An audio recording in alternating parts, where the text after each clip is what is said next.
Hey everyone, welcome back to another episode of the Moxxie Tarot podcast. It's Michelle here, and I am your host, and welcome. This week we're going to be talking about giving our power away.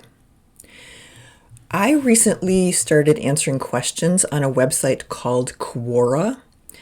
And on Quora, people log on and ask questions about pretty much anything you can think of. And experts in those fields answer the questions and share them with everyone who's interested. I've only been doing it for about a month or so, but it has been so interesting to see what types of questions people have. And it's also been becoming much more clear to me that the average person on the street is still looking at the tarot primarily as a tool of divination. And I live in my own little tarot bubble, and I have a tendency to forget that sometimes. And I think that when we look at tarot as only a tool of divination, we are doing a disservice to ourselves and to the tarot. It is such an incredible tool for exploring our subconscious, exploring our personal growth, digging into the stuff that we really need to address, the things that we really need to look at and release and let go of and address and all of those things. It's a fantastic tool for that. It allows us to explore our subconscious in a safe way and in a way that allows us to promote personal growth. Nevertheless, most people still seem to be coming to the tarot for the divination. And that's just fine. That's not a problem at all. I have talked until I'm blue in the face about the tarot being very flexible and having no one set purpose or use case or whatever you would like to call it. So I don't ever want to tell someone how to use the tarot. It is very much a personal decision, and no one is right and no one is wrong. I want to make that really clear. And I have to say I'm even guilty on occasion of trying to get a feel for what is headed my way using the tarot. I mean, who wouldn't like to know if they're going to get this job or if they're not going to get that job, or if they should put the work into something? Is it going to be worth putting all of this work into this project? Who wouldn't like to have a little bit of insight into how things are going to be going for them so they can navigate a little bit easier, right? Totally normal, totally human. And the tarot is much more than that. But if this is you or somebody that you know, I want to remind you that divinatory readings are accurate as of the moment they're done.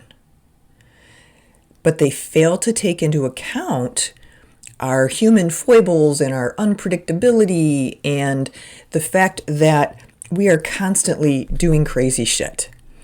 So while someone may be able to give you an accurate reading as of the moment of the reading, we have all of that free will, and that free will gets in our way. Meaning that while the reader can see something very clearly on this day, they can't tell you definitively if something is going to happen because there are too many variables. The person that was going to hire you could break their leg and have to take 6 months off, and then somebody else hires you because the original person hasn't seen your resume. There are a bazillion reasons why things could and ways things could change. So what does it look like? Let's look at a specific example. Let's say you've had a reading done because you want to know if you are going to get that job that you've been hoping for. The reading is going to give you the probable outcome of the situation based on the probability at the moment of the reading. So based on that information, you might alter your behavior. So for example, if the reader tells you, no, it's not looking good, it's not looking like you're going to get that job. The reader's not telling you that you're not going to get the job. They're just saying it doesn't look like it at this point. Well, you have between this point and whenever that job is going to be announced, or whenever you have your interview or whatever it is, to impact that reading. If you take that reader's information as gospel and you say, well, okay, I guess I'm not going to get that job. I guess I shouldn't even bother trying. I guess I shouldn't reach out and make sure they got my resume. I probably shouldn't bother reaching out to make sure that that they're still hiring. I probably shouldn't bother to reach out to make sure that after my interview, they don't have any more questions, right? So by having this reading that tells you it's likely that this is not going to happen, but not definite, just likely, if we go and change our behavior, if we go and change or modify or try to, so if we allow a reader to tell us that something is going to happen or something is not going to happen, then we are accepting their word. We're not making the effort to take responsibility for our own lives, to make change in our own lives. We're giving someone else that power. We're giving someone else the power to really, in a really large way, potentially influence your life and influence the direction that we're going. So not advocating for yourself could make all the difference, right? Not advocating for yourself after you've been told that it's unlikely you're going to get this job could leave the interviewer thinking, well, I thought they were interested, but maybe they're not. And if somebody else reaches out that the interviewer perceives as more interested, even if you might be a better candidate, you might be losing out on an opportunity here.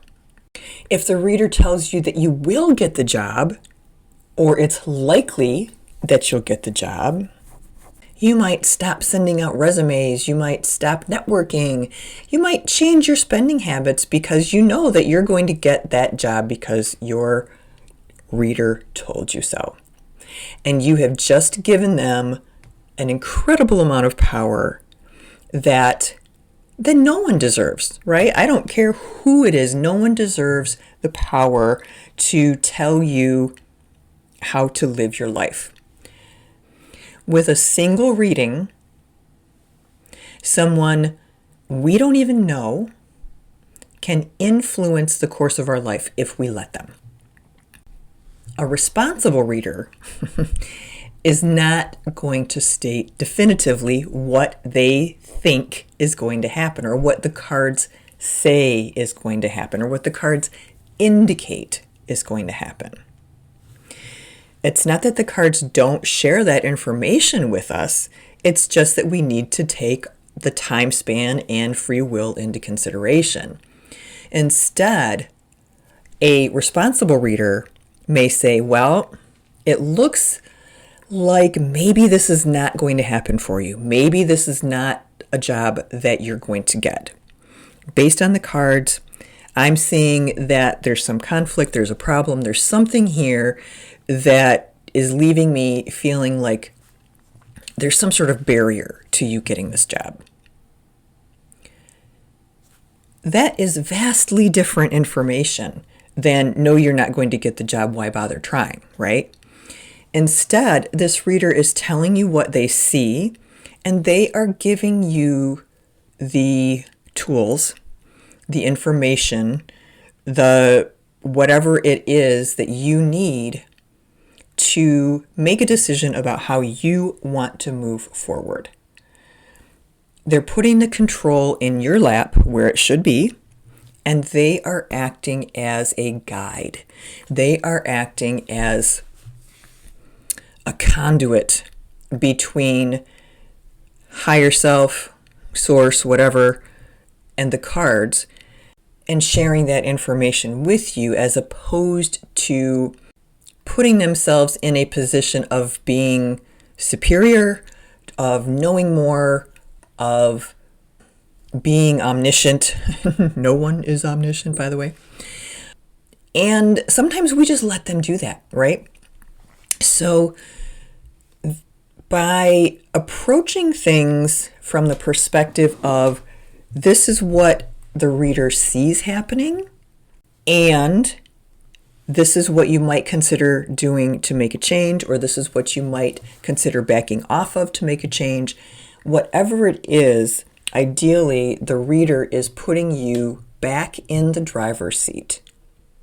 I've been doing this long enough to know that some readers will prey on insecurities, on struggles to make a decision, and create clients who become dependent on them.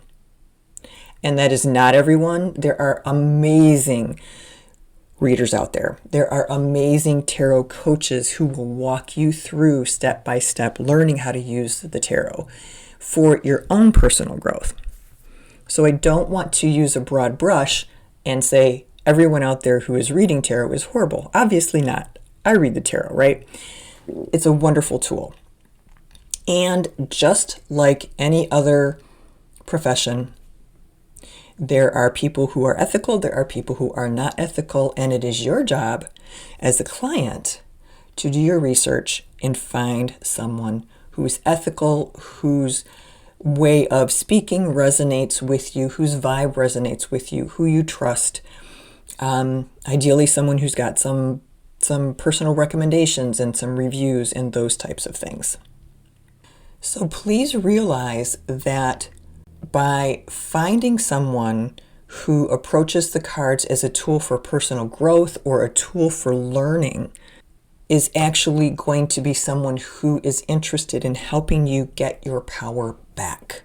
Someone who is interested in partnering with you to raise you up, to learn to trust yourself again. And if I have described you in this podcast episode, don't beat yourself up. So many of us have been overwhelmed with life at one point or another that we would have loved nothing more than to have somebody just say, hey, do this, and this will happen. I know I have been guilty of that so many times where it's just like, oh my gosh, I just want somebody to tell me what I need to do. I will do it, and everything will be okay. And we all know that life doesn't work that way, unfortunately.